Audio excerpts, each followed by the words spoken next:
Me permito entonces comenzar la exposición del día de hoy, que he titulado Recordar, historizar, preservar la necesidad de una historia eclesiástica. Entonces, estos tres verbos importantísimos a la hora de pensar el quehacer histórico en torno a la vida de la iglesia cristiana. Y cuando hablo de la iglesia cristiana, estoy hablando de la iglesia en términos súper amplios, de la cristiandad toda a lo largo de los siglos de su existencia. Y junto con ello también las iglesias particulares a las que cada cual ustedes pueden pertenecer. ¿Ya? La idea es que podamos pensar esta historia desde un punto de vista global como también particular. Dicho eso, me parece súper importante acá ir conversando acerca de algunas acciones de memoria que la escritura plantea. Y para eso les quiero invitar a que podamos ver lo que nos dice la carta a los Hebreos en su capítulo 13, versículo 7, que dice: acordaos de vuestros pastores que os hablaron la palabra de Dios, considerad cuál haya sido el resultado de su conducta e imitad su fe. Este texto de autor desconocido a la carta a los Hebreos plantea tres acciones de memoria a realizar. Si ustedes se fijan, están en estos verbos: acordaos, considerad e imitad. Y partamos por el primero, este del acordarse, que invita al recurso de la memoria, que invita a recordar. Esta palabra es muy hermosa porque en su origen etimológico latino, la idea del prefijo re consiste en volver a realizar algo, y en este caso lo que sigue de la palabra viene a significar el corazón. Entonces la palabra recordar en términos literales significa volver al corazón. Cada vez que recordamos, no solo estamos haciendo un acto intelectual, teórico, sino que también estamos realizando un acto emotivo, espiritual también, lo que implica la acción total del corazón. En la cosmovisión cristiana, el concepto corazón no solo tiene que ver con aquello que dice relación con las emociones, sino que también con el intelecto y la voluntad. Todo el ser está involucrado en este acto de recordar. La invitación es a pensar en aquello que ha ido ocurriendo, a recordar. Pero junto con recordar, también está el acto de considerar. Y ahí este acto de memoria implica, primero que todo, la reflexión. O sea, dar cuenta de un análisis, darle vuelta al recuerdo, ir meditando también, analizando, discerniendo aquello que tuvo que ver con nuestro pasado. Entonces, no solo basta con traer a la memoria los hechos del pasado, sino que también una acción crítica, podríamos decirlo, como tiene que ver con la reflexión, la meditación, el analizar, ponderar, discernir si lo que se hizo fue correcto o no. Porque acto seguido, en este caso, está la idea del imitar. Y allí entra en juego el valor que tiene el testimonio, el ejemplo de las personas, esta idea de la referencia. Yo sé que en algunos contextos cristianos se intenta escapar de esta idea, porque en cierto sentido implica un peso enorme. No obstante aquello, es eh, muy natural al ser humano que parte importante de sus aprendizajes se dé por imitación. Y bajo ese punto de vista, las referencias particulares a ciertos actores, hombres y mujeres del pasado, podrían implicar este rescate y seguir las pisadas. O sea, hay algo maravilloso que tiene la historia eclesiástica y todo tipo de historia, es que nos hace conservar la humildad, porque regularmente se tiende a creer que somos inventores de la pólvora casi. Y en realidad muchas de las cosas que creemos muy innovadoras en el presente ya fueron realizadas en el pasado. Y además, se tiene una alta consideración a quienes nos antecedieron. Aquí en la invitación de la imitación tiene que ver con un respeto a la tradición. Y la tradición cristiana tiene que ser respetada, valorada, eh, amada en este sentido, que lo que se produjo en el pasado sea tenido en cuenta. lo que no implica necesariamente tradicionalismo. El tradicionalismo es hacer que el pasado sea la norma, hacer que el pasado se transforme en aquello que genera la visión de la realidad. Y el cristianismo no tiene que ver con aquello, porque no todo tiempo pasado fue mejor. Eh, entonces, bajo ese punto de vista, se rescata el pasado, pero se rescata aquello que es discernido como bueno o como valioso. Además de aquello, no necesariamente cosas que resultaron en el pasado o que nos sirvieron en el pasado nos van a servir en el presente. Las valoramos porque tuvieron una finalidad en un determinado momento histórico, pero ya cumplieron su objetivo. Entonces, por eso no somos tradicionalistas, pero sí respetamos y amamos la tradición cristiana en el sentido de rescatar y reconocer el esfuerzo que hombres y mujeres hicieron por la fe cristiana en el pasado y que siguen haciendo también muchos y muchas en el presente. Otras acciones de la memoria. Aquí el texto de Deuteronomio, en el capítulo 32, en el versículo 7, dice: acuérdate de los tiempos antiguos, considera los años de muchas generaciones, pregunta a tu padre y él te declarará, a tus ancianos y ellos te dirán.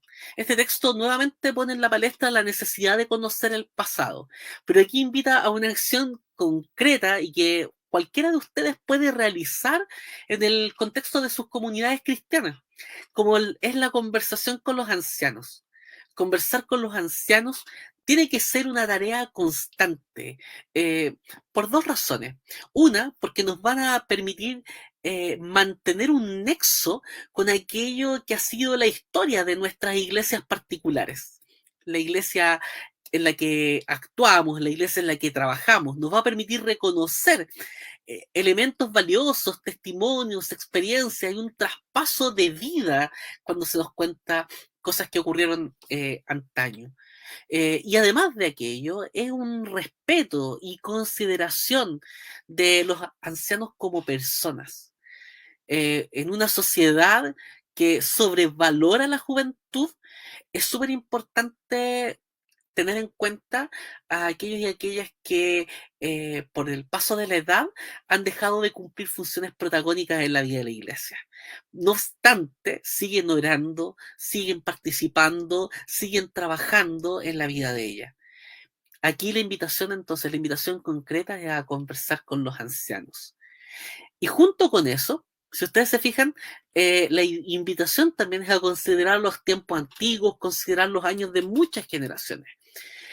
En esa consideración está la clave de la providencia. ¿Por qué razón? Porque cuando reconocemos la historia desde los lentes de la providencia, estamos viendo los hechos poderosos de Dios en la historia. Cómo Dios guía de principio a fin la historia. Esa es la forma en la que los creyentes cristianos vemos no solo la historia de la iglesia, sino que también nuestras propias historias particulares.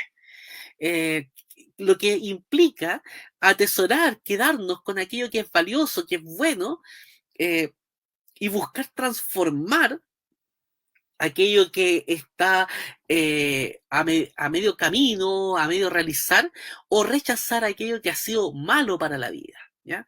La clave de providencia nos invita a poner los ojos en todo lo que hemos vivido, porque todo lo que hemos vivido es para nuestro bien. Dios lo ha permitido, Dios lo ha trazado, Dios ha trabajado en nuestro presente de tal manera que podamos reconocer su mano en nuestras propias historias.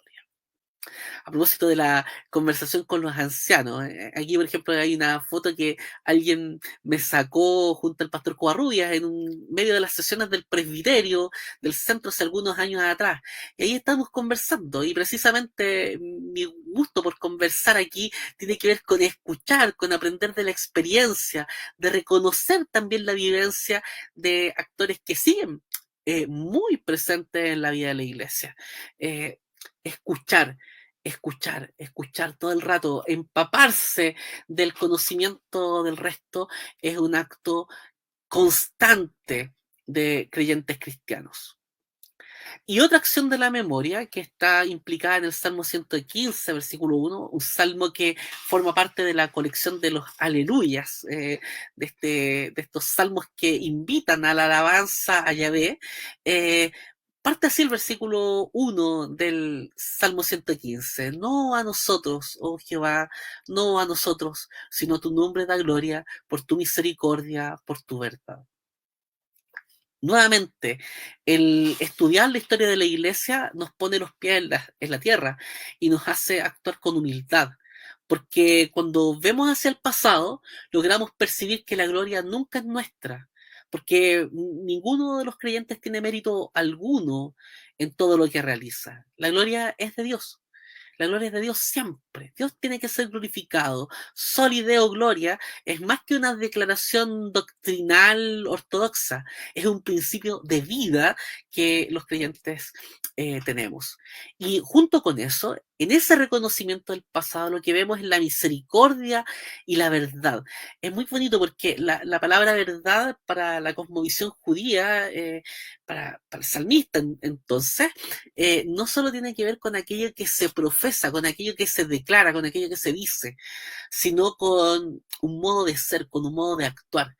Verdad y fidelidad son en este caso sinónimos para la cosmovisión judía. Por eso algunas traducciones bíblicas, donde traducen verdad en el Antiguo Testamento, a veces otras traducciones bíblicas ponen fidelidad, porque en esa mentalidad hebraica significan lo mismo. Solo es verdadero aquel que es fiel. Por lo tanto, Dios es verdadero, verdadero, verdadero, porque eres fiel siempre. Su misericordia permanece para siempre. Y esa es la invitación, a reconocer en la historia cómo Dios ha sido bueno, a pesar de nosotros mismos, a pesar de nuestros fracasos, a pesar de nuestras debilidades, a pesar de los errores que constantemente cometemos. Bien. Entonces, aquí tenemos estos principios bíblicos que mencionamos respecto de la historia, de la invitación a pensar en la historia desde una perspectiva cristiana. Ahora veamos la perspectiva teórica.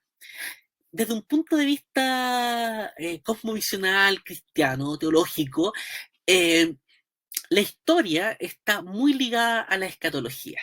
Y aquí yo recomiendo a pie juntilla este texto muy bueno de Anthony Huckema llamado La Biblia y el futuro. Es un texto muy valioso, no en el sentido del precio, porque no es tan caro, sino más bien por lo que plantea de una manera muy sencilla el acercarnos a las doctrinas de los últimos tiempos.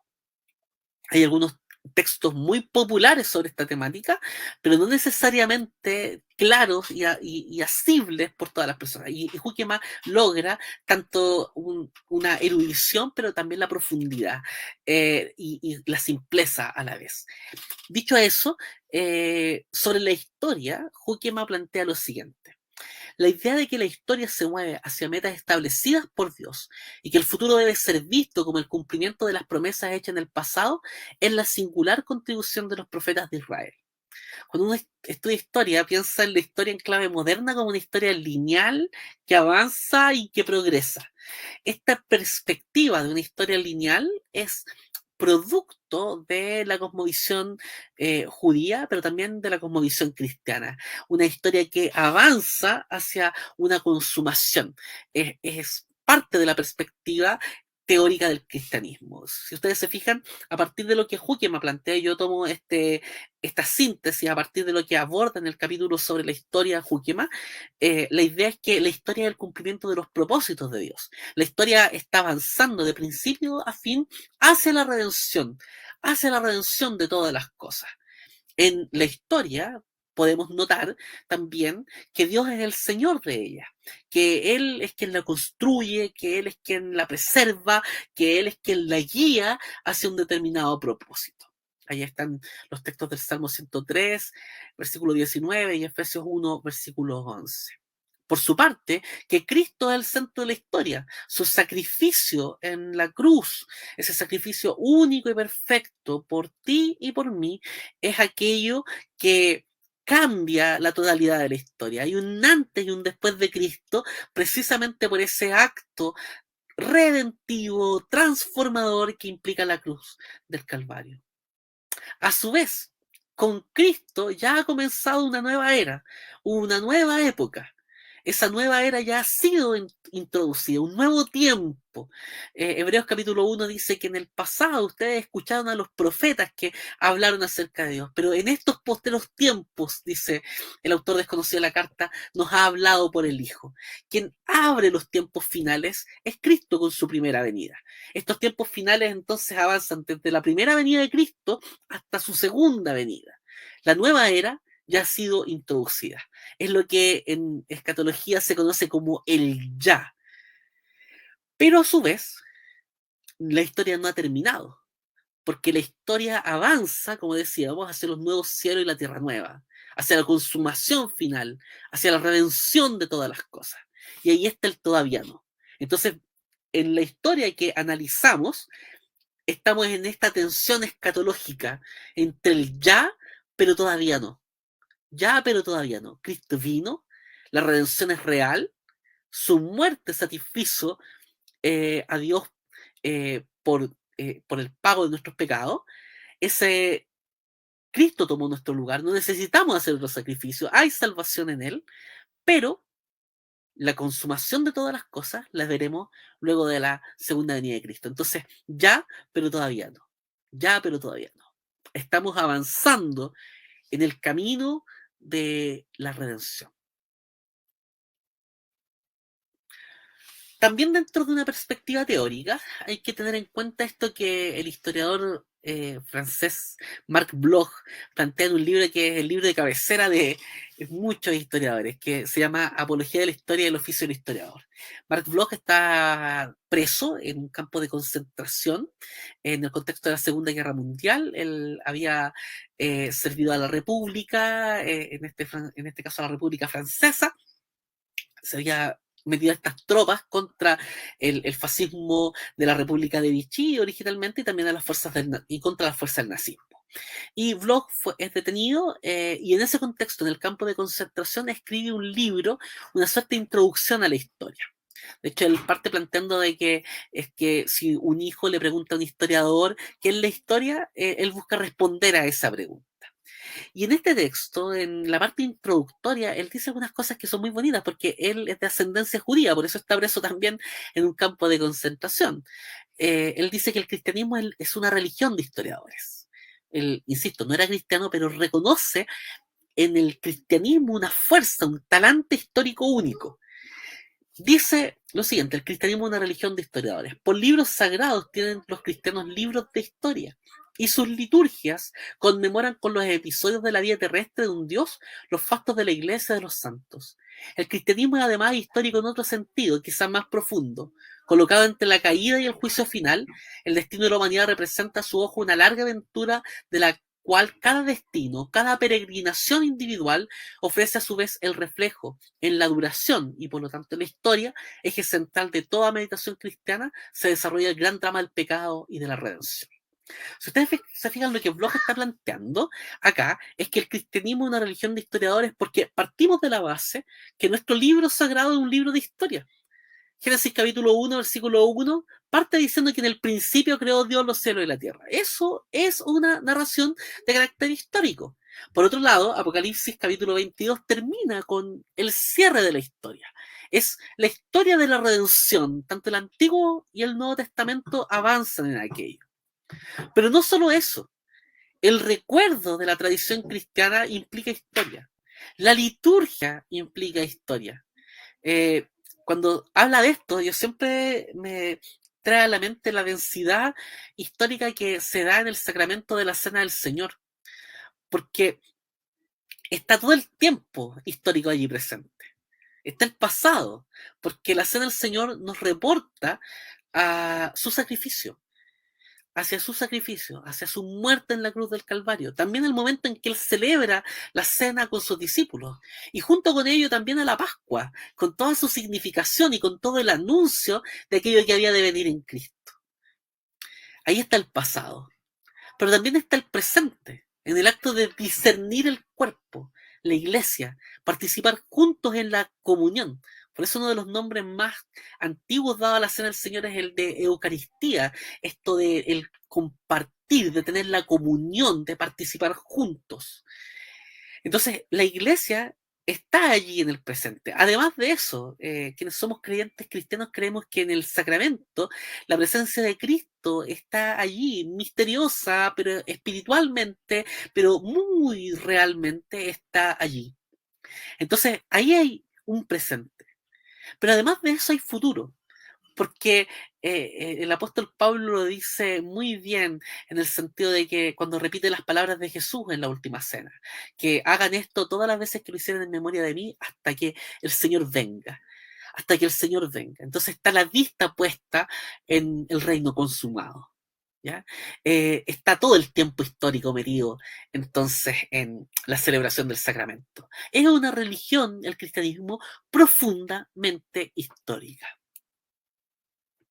Entonces, la Biblia es principalmente un libro de historia, la historia de la redención, hay una historia lineal de Génesis a Apocalipsis, se rescatan entonces los peregrinajes individuales, colectivos, el testimonio, la herencia cristiana y bueno, lo que les mencionaba acá de la densidad del tiempo histórico en la liturgia. La liturgia es profundamente histórica.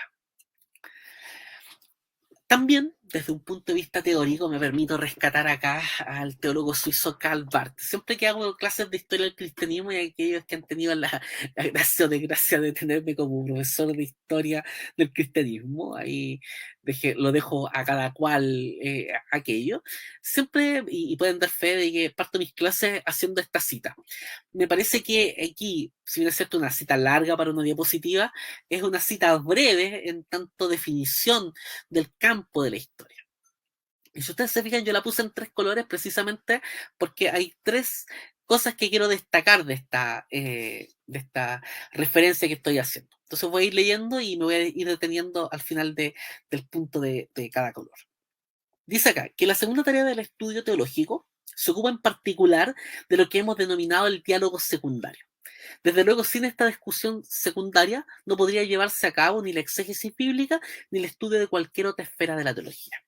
Lo que Barth está planteando es que el estudio de la historia desde el campo del estudio de la teología cristiana es un campo de segundo orden. Lo prioritario está en la exégesis y está en la teología. ¿Ya? Ahí está el estudio prioritario de quienes se dedican a la reflexión, al estudio acerca de Dios. No obstante aquello, si bien es cierto es un estudio de segundo orden, ninguna de las otras puede realizarse sin el conocimiento de la historia. Tanto la exégesis como la teología tienen un componente histórico. Y aquí hay una expresión muy linda en el sentido de que la historia regularmente a la hora de pensar la iglesia no tiene la última palabra, pero regularmente tiene la primera. Entonces, conocer el pasado presente es relevante para pensar el presente y el futuro. Entonces, es necesario reconocer el pasado en todo. De hecho, por ejemplo, cuando uno piensa en la exégesis, eh, todos los libros de hermenéutica, cuando hablan de la exégesis, plantean que es muy necesario dejar la lectura de los comentarios bíblicos para el final. ¿Por qué razón? Para no dejarse moldear a la hora de estudiar el texto bíblico de manera directa por lo que otros han dicho. Pero luego de haber hecho el trabajo de interpretación, es muy necesario acudir a los comentarios bíblicos, en el sentido de que ver, corroborar si la interpretación que yo he realizado se ajusta o no a lo que ya otros creyentes han dicho sobre el tema. Y si no se ajusta, tengo el deber de volver a leer, revisar todo el proceso exegético que se ha ido realizando para reconocer si no he cometido errores a la hora de mi interpretación. Y si aún así se sostiene el hecho de que estoy dando una interpretación distinta, o por lo menos matices distintos a la hora de interpretar, puedo mantener mi interpretación, porque lo que manda es lo que la Biblia dice, no lo que otros dicen acerca de ella. Pero sí es relevante reconocer lo que otros han dicho, porque puede ser una interpretación plausible, pero además de eso, porque estoy reconociendo el trabajo que otros han realizado antes que yo, y que bajo ese punto de vista puedo tener disponible como un insumo que fortalece mis planteamientos o en su defecto que propone una visión matizadamente diferente. Entonces, siempre es necesario el estudio, el reconocimiento de la historia. Sigue Barth diciendo, se trata de estudiar la historia de la Iglesia, su vida teórica y práctica, sus acciones y confesiones de fe y por tanto su teología. Lo que está implicado en ello es el largo camino del conocimiento cristiano, ese elemento fundamental de la vida comunitaria, emprendido y viene realizando desde los días de los profetas y de los apóstoles hasta el momento presente. Me encanta esta cita porque primero que todo hace un énfasis en que la Iglesia no comienza con el Nuevo Testamento, sino que la Iglesia también se inicia en el Antiguo Testamento. Desde que hay adoración a Dios, está presente la Iglesia. Dicho eso, la historia eclesiástica se aboca no solo al estudio de acontecimientos o de personajes, la vida práctica, sino que también su vida teórica, el pensamiento, lo que ha desarrollado, tanto en acciones como en confesiones de fe. Todo lo que se ha realizado en la vida de la Iglesia nos importa dentro de este estudio. Y finalmente, dice, puesto que la historia de la Iglesia participa de manera innegable y continua en la historia profana o historia del mundo, y puesto que es también sin duda una parte de la historia universal constituida por el mensaje bíblico del cual ella surge, habrá que examinar entonces la historia de la Iglesia de la misma manera que se estudian otras historias. Aquí también me gusta mucho esta cita porque pone dos elementos sobre la palestra. El primero, que si bien es cierto, estudiamos historia de la Iglesia, no obstante, no existen dos historias, o tres, o cuatro, sino que la historia es una sola y está avanzando hacia su consumación. Entonces, reconozco que la historia de la Iglesia forma parte de la historia total. Y bajo ese punto de vista, reconocer aquello me va a permitir entender por qué la Iglesia actúa de una determinada manera en un determinado contexto y no de otro en ese mismo contexto. O sea, vamos a entender por qué creyentes cristianos actuaron de una determinada manera en el caso de guerras, en el caso de procesos de transformación social, en la reforma protestante, que hay una renovación no solo política, social, sino que también cultural, científica, tecnológica. Entonces, la idea es que podamos reconocer cómo hay un diálogo en el actuar de la iglesia con el mundo de manera constante. Tanto la iglesia puede ser eh, influenciada por lo que ocurre en la historia total, o la misma iglesia puede influir sobre la historia total. ¿Ya? Por ejemplo, pensando en la música, yo siempre digo a mis estudiantes, uno no puede estudiar música sin conocer a Bach, y Bach era cristiano, su obra musical estaba radicada ahí. No puede entender el movimiento por los derechos civiles en Estados Unidos si no hablo de Martin Luther King. Y Martin Luther King era pastor. Entonces, y parte de su discurso estaba influido por ese bagaje teológico, doctrinal de acervo cristiano. Y así, podríamos mencionar muchos casos más. La historia de la iglesia está muy ligada a la historia del mundo. Pero junto con eso, Barth también plantea que es necesario que la historia de la Iglesia se ajuste a las teorías y métodos de la historia, tal y como se estudia en la academia, tal y como se estudia en la universidad.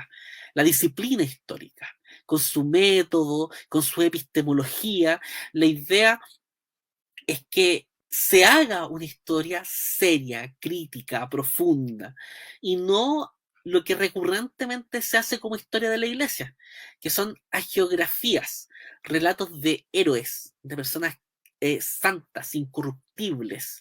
Se busca generar un relato de personas que son sobrehumanas.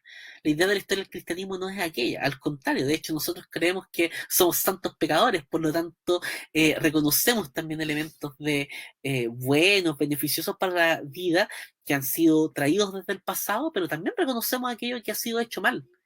¿Ya? Y no es por despedazar a los hermanos. De hecho, Barth en este mismo texto, un poco más adelante, habla acerca de los lentes del Evangelio, del amor que debemos tener hacia nuestros hermanos del pasado. Pero eso no exime el trabajo crítico que debe realizarse en el campo histórico. Y finalmente con los elementos teóricos, y aquí cito a Pierre Nora en su libro sobre los lugares de memoria. Pierre Nora, un historiador francés, teórico precisamente de la historia, dice lo siguiente, aquí en esta cita lo que él hace es contrastar aquello que es la memoria y la historia. Y me permito leer la cita porque hay también dentro del desarrollo de la historia eclesiástica una batalla constante entre esto, entre historia y memoria, que no son lo mismo. No es lo mismo la historia, no es lo mismo la memoria. Fíjense lo que dice Nora. La memoria es la vida, siempre llevada por grupos vivientes, y a este título está en evolución permanente, abierta a la dialéctica del recuerdo y de la amnesia, inconsciente de sus deformaciones sucesivas, vulnerable a todas las utilizaciones y manipulaciones, susceptible a largas latencias y repentinas revitalizaciones. La historia es la reconstrucción siempre problemática e incompleta de lo que ya no es. La memoria es un fenómeno, siempre actúa un lazo vivido en presente eterno. La historia, una representación del pasado. Porque es afectiva y mágica, la memoria solo se acomoda de detalles que la reconfortan. Ella se alimenta de recuerdos vagos, globales o flotantes, particulares o simbólicos, sensible a todas las transferencias, pantallas, censura, proyecciones. La historia, como operación intelectual y laica, utiliza análisis y discurso crítico. La memoria instala el recuerdo de lo sagrado. La historia lo desaloja, siempre procesa. ¿Qué está queriendo decir Nora acá? Que en realidad la memoria no necesariamente tiene componentes críticos. Siempre habla desde el presente. Uno siempre recuerda en función del presente. Ahora, ese recuerdo no solo implica lo que decimos acerca de él, sino lo que callamos acerca de él, consciente o inconscientemente, y junto con eso también cómo enfatizamos también en ciertas cosas e incluso cómo generamos una mitología en torno a un determinado acontecimiento. Por ejemplo, en casos de fundaciones de iglesias o de divisiones eclesiásticas, cuando uno escucha testimonios de personas, eh, hay esto de ponerle de su cosecha de repente y hacen que personas estén en lugares que no podrían haber estado, ya sea por la edad que tenían o por la situación de vida que tenían en un determinado momento o incluso por la localización geográfica en la cual se encontraban. Eh, por lo tanto, la memoria es una fuente a la que la historia puede recurrir, pero la historia constantemente va a ser un ejercicio crítico de reconstrucción, y en esa reconstrucción no solo va a considerar el testimonio de uno, sino que el testimonio de otro, de otro, de otro. Y desde ahí va a ser una reconstrucción de carácter crítico, que va a tener un bagaje teórico, que va a recurrir a fuentes diversas, tanto escritas como orales, distintos tipos de huellas del pasado. Digo esto porque, sobre todo, hacer historia de la iglesia del tiempo presente. ¿Por qué razón? Porque hay personas que están vivas y esas personas reclaman su pasado con ese estatuto y con la idea de yo lo viví. Entonces, sobre todo si uno es más joven, que la persona que le está diciendo esto, yo lo viví, tiene un peso enorme aquello. Es incontrastable, incuestionable. Pero así como otro lo vivió, otro, el que se dedica a la historia, lo estudió. Y no solo escuchó la voz de aquel, sino que escuchó la otra, la otra, la otra voz, y ha hecho un ejercicio analítico que le permite reconstruir esto. Entonces, es un ejercicio en el que todos tienen que tenerse mucha paciencia. Eh, y de repente hay mucho que se deja de realizar en términos históricos precisamente por eso, porque la historia desmonta mitos, tiende a desmontar mitos históricos, ¿ya? En el sentido de sujetos que no han sido tan eh, santos, por ejemplo, como parecían, o tan pecadores como les han hecho ver. La historia es eh, un fuerte remedio contra no solo la ignorancia del pasado, sino contra el levantamiento de héroes, de cosas que están por sobre lo trascendente. Ya. Aquí, hasta aquí dejamos los componentes teóricos. Partimos con principios bíblicos sobre la historia. vimos elementos teóricos a considerar en el estudio de la historia. Ahora la pregunta es, ¿cómo preservar la historia y la memoria? ¿Ya? De hecho, cuando pongo estas fotos, de repente en algunas clases, en contextos del presbiterianismo chileno, digo, ya, ¿y qué es lo que ustedes ven ahí? Y cuesta procesarlo, a no ser de que sean de la iglesia presbiteriana de Valparaíso o del presbiterio de Quinta Región, que han estado muchas veces en ese lugar. Este es el templo de la presbiteriana de Valparaíso, en calle Condel. Es una banca, en este caso, la manilla de la banca está numerada porque efectivamente tienen la numeración de cada cual para saber que están todas las bancas que no las han quitado por alguna razón. Entonces, ahí ustedes ya tienen un patrimonio enorme que está presente, un patrimonio tangible. Los templos, los lugares en los cuales nos movemos, que son tan cotidianos que nos olvidamos que tienen también allí una tremenda carga del pasado. ¿Ya? ¿Cómo resguardar aquello? Entonces, algunas sugerencias que yo puedo realizar respecto de cómo resguardar y preservar la memoria y la historia. Y fíjense que ocupo los dos términos, porque ambas cosas son importantes de preservar. Primero que todo, la visita a lugares patrimoniales. Por ejemplo, ahí en la foto aparece el patio de disidentes del cementerio de Concepción y también el cementerio de disidentes de Valparaíso.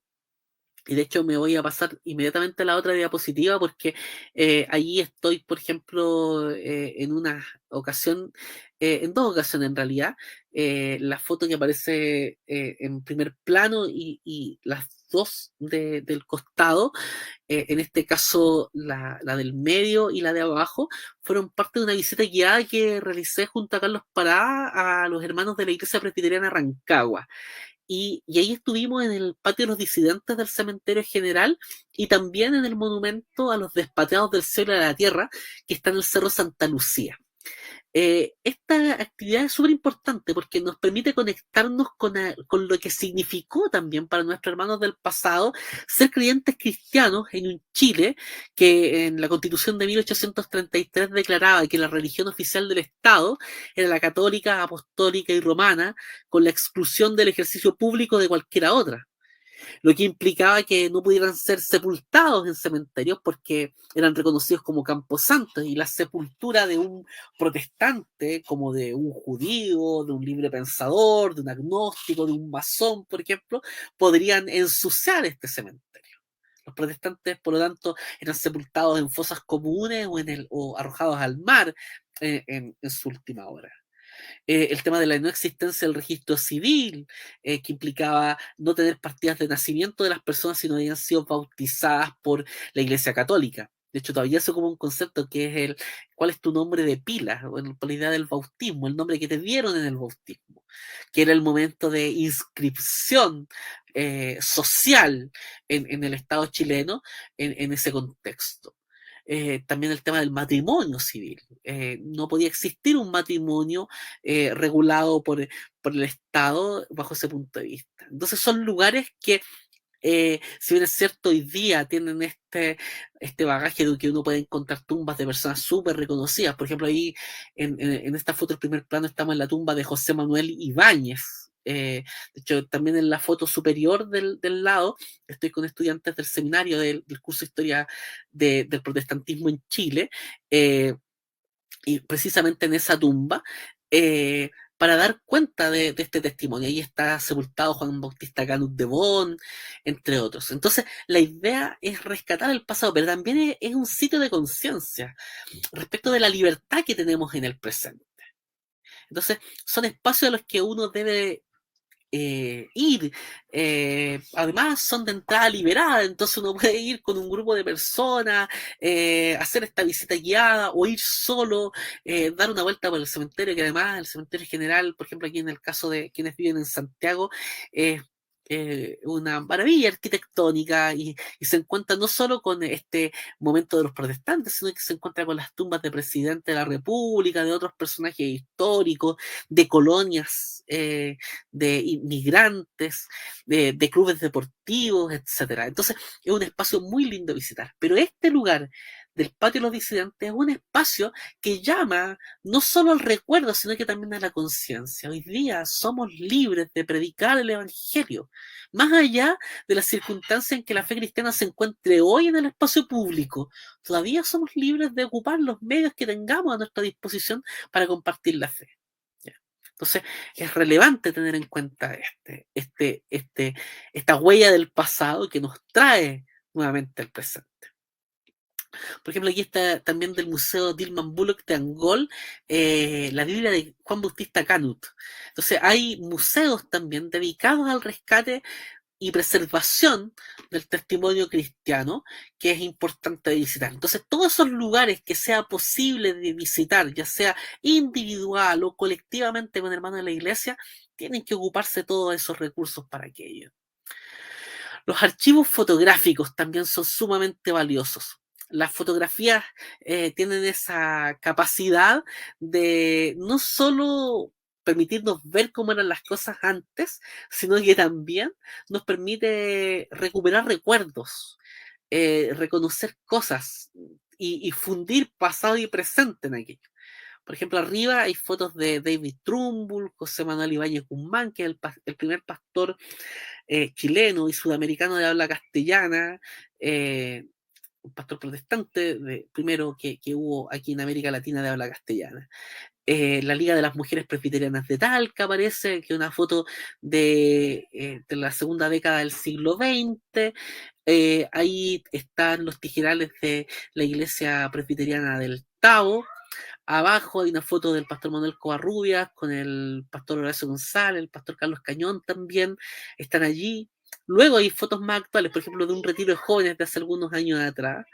Esta foto es del año 2018, el retiro de jóvenes del 2018. Y es bien bonita porque es una de las ocasiones en las que pude compartir con mi esposa Mónica, con Miguel y Sofía en ese retiro. Así que fue una bonita ocasión. Y la otra foto es para la ordenación pastoral de mi amigo Carlos Parada. Pero muy bonita esta foto porque además no solo reporta ese momento del año 2018, de agosto del 2018, sino que a su vez reporta octubre del 2013, porque esa es la foto, esa foto están participando de ella el primer consistorio de Puente de Vida. Entonces se fijan cómo una fotografía tiene la fuerza no solo de traer un recuerdo de un determinado momento, sino que otros recuerdos. Hacer archivos fotográficos es algo relevante. Por eso, por ejemplo, un buen uso que se le pueden dar a las redes sociales que puedan tener las iglesias, ya sean Facebook o Instagram, es compartir fotos que van a servir como un insumo también para la realización de documentos históricos, ya sea escritos, impresos o también de carácter fílmico. Hoy día con todas las tecnologías que tenemos a nuestra disposición podemos hacer mucho, pero mucho de aquello. El resguardo de medios informativos. Ya las iglesias regularmente han tenido revistas, publicaciones propias. Y es súper importante hacer un resguardo de aquellas. Por ejemplo, ahí aparecen imágenes de La Piedra Viva, Verdadera y Divina, que fue un periódico fundado y dirigido por David Trumbull, en el que trabajaba también como redactor José Manuel Ibáñez. Luego el Heraldo Evangélico, que era el órgano de la Iglesia Presbiteriana en Chile. Y si ustedes se fijan al lado aparece el Heraldo Cristiano, que es la publicación que tenían en conjunto la Iglesia Presbiteriana con la Iglesia Metodista. Ambas revistas se fusionaron a principios del siglo XX. Hubo un intento de unir, no solo en Chile, sino que a nivel mundial, las misiones en Estados Unidos buscaban aquello, unir a la Iglesia Metodista con la Iglesia Presbiteriana. Y en el caso chileno, la revista se publicaba en conjunto, había una librería en conjunto, el seminario era en conjunto, se hacían paseos en conjunto, liturgia en conjunto, etcétera. Bueno, el Heraldo Cristiano es un testimonio de aquello. Y de hecho esta revista es muy bonita porque aparece en la foto de la portada Arturo Alessandri Palma. Esa foto es de la publicación de septiembre de 1925 ante la promulgación de la Constitución de ese año, que eliminaba el aspecto confesional del Estado chileno. O sea, sacaba esta idea de que el Estado chileno tenía una religión oficial. Y eso permitía entonces una mayor libertad en el espacio público de los creyentes protestantes. las revistas tienen esto tan maravilloso también, que es encontrarnos, por ejemplo, con datos estadísticos, con fuentes, como por ejemplo esta del Presbiterio de Chile, que es un cuadro estadístico. eh, Ahí aparece el año, y si ustedes se fijan, aparecen los datos de la iglesia, de quién era el pastor, cuántos eran los presbíteros que la iglesia tenía, los diáconos, las diaconisas, etcétera. Todos los datos están allí muy, muy presentes. Entonces, estas revistas nos permiten hacer este trabajo de reconstrucción histórica. Las iglesias debieran hacer algo por guardarlas en los lugares correctos, por difundirlas en versiones facsimilares. Por ejemplo, aquí un chapó con la Iglesia Evangélica Pentecostal, que tiene la imprenta Ebenecer, y sacan la revista Fuego de Pentecostés, y de hecho tienen a disposición en su librería virtual ediciones facsimilares empastadas de la revista Fuego Pentecostés. Si uno puede comprarse, por ejemplo, todas las revistas del año 1928, por decir algo, empastadas, todas las revistas del año 30 y algo, empastadas. Entonces, las iglesias podrían hacer este esfuerzo de reproducir facsimilarmente, o, por ejemplo, como podríamos ver un poquito más adelante, crear plataformas virtuales como por esta, por ejemplo, de la Sociedad Histórica Presbiteriana. Ellos tienen un Instagram, Presby History, que les invito a revisar, de Estados Unidos. Y ahí uno puede acceder a una cantidad de documentos enormes, enormes. Las iglesias podrían crear sus propios fondos.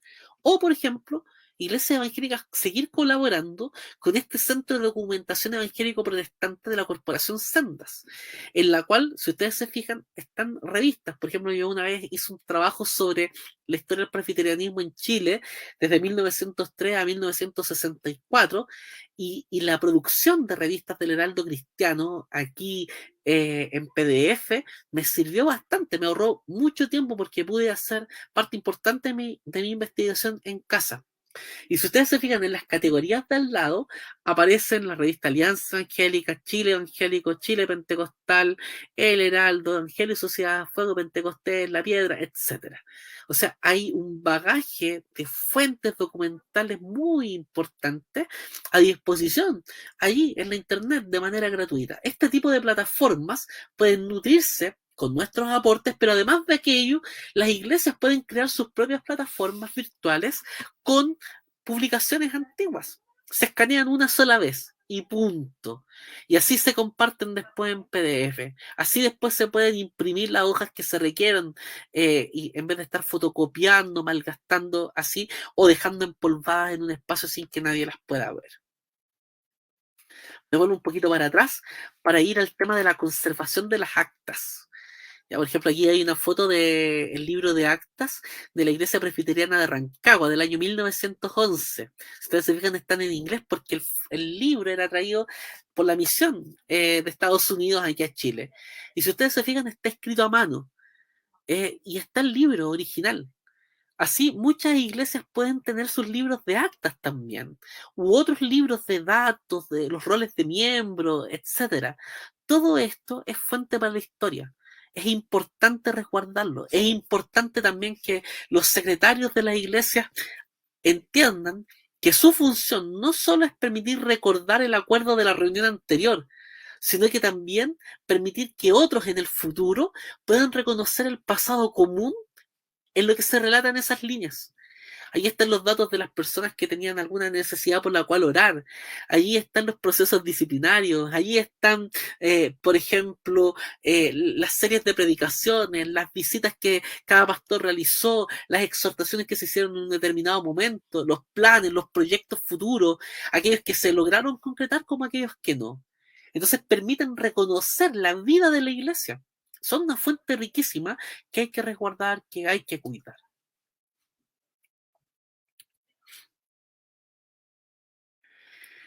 Aquí hay otra fuente para el futuro, muy relevante, que tiene que ver con los canales de YouTube de las iglesias. Las predicaciones, las exposiciones, los himnos, todo aquello tiene un valor muy grande, que es clave para tenerlo en mente. Quienes realicen historia aquí van a tener un bagaje muy grande en un tiempo más cuando quieran hacer historia de sus iglesias, porque ahí está parte importante de la vida de la iglesia. lo que se estaba pensando, lo que se estaba diciendo en un determinado momento, todo aquello forma parte de esta exploración. Realizar actividades de carácter histórico. Por ejemplo, ahí hay varias actividades, unas de conmemoración de los 500 años de la Reforma Protestante, una visita al patio de los disidentes, una conferencia sobre Juan Calvino y su pensamiento, o sobre historia del presbiterianismo en Chile. Depende, no importa la iglesia de la cual tú seas, tú puedes organizar una actividad, ya sea de historia global del cristianismo, como también de una historia mínima, de una historia particular de tu propia iglesia. La idea es que se puede trabajar de todo aquí y hay que hacer este rescate. No esperes que tengamos que cumplir 510 años de la reforma para estar hablando de ella de nuevo. ¿Ya? La idea es que podemos hablar siempre de la historia de la vida de la iglesia. Aprovechemos las circunstancias que tenemos al alcance. Aquí, por ejemplo, un esfuerzo que realizó la primera iglesia presbiteriana de Santiago, que fue realizar una serie de conferencias sobre historia del presbiterianismo en Chile. Hay más que estas que aparecen acá, pero si ustedes se fijan, hay mucho, por lo cual revisar, por ejemplo. Y así, cada iglesia, insisto, puede realizar sus esfuerzos históricos al respecto. La publicación de libros históricos también es importante. ¿Ya? Historias de las iglesias, como por ejemplo aquí aparece una historia de la iglesia presbiteriana en Chile de John McLean, una biografía de David Trumbull, pero también, por ejemplo, y aquí un gancho publicitario a los amigos de Ediciones del Pueblo, con algunas de sus publicaciones. Por ejemplo, ahí aparece la publicación de la Confesión de La Rochelle, que es una confesión de la iglesia reformada en Francia, de la cual participó Juan Calvino, ¿ya? Así que no es cualquier confesión histórica, es una confesión de fe muy importante para el protestantismo europeo y tiene la gracia de haber sido traducida, editada y comentada por Gonzalo David, que es un joven teólogo chileno, así que hay todo el apoyo para esa traducción. Y por otro lado, el libro Ciudadanos del Cielo y la Tierra, que es un texto que presenta una compilación de ensayos sobre el pentecostalismo en la historia de Chile, de Luis Arangui. Yo lo recomiendo este texto para quienes sean pentecostales o quieran conocer acerca del pentecostalismo. Si ustedes se fijan, ahí hay un bagaje de literatura que se puede traducir, ya sea libros de historia o como también la traducción o la reedición de libros antiguos. Ahora, me permito hacer un comentario y una recomendación. Hay muchas editoriales cristianas que están surgiendo en este tiempo. Es súper importante que se fijen en la calidad de lo que están realizando, que las traducciones sean buenas, que la revisión ortográfica, de redacción también sean buenas, de tal manera que pongan a disposición un buen producto y no algo que quede en el olvido porque está muy mal hecho. Lamentablemente hemos visto que muchas editoriales nuevas han caído en eso de tratar de producir al máximo, pero sin estándares de calidad lo suficientemente óptimos. Así que sigan en el esfuerzo, pero mejorando todo lo que más se pueda para poner buenos productos a la mano del pueblo cristiano.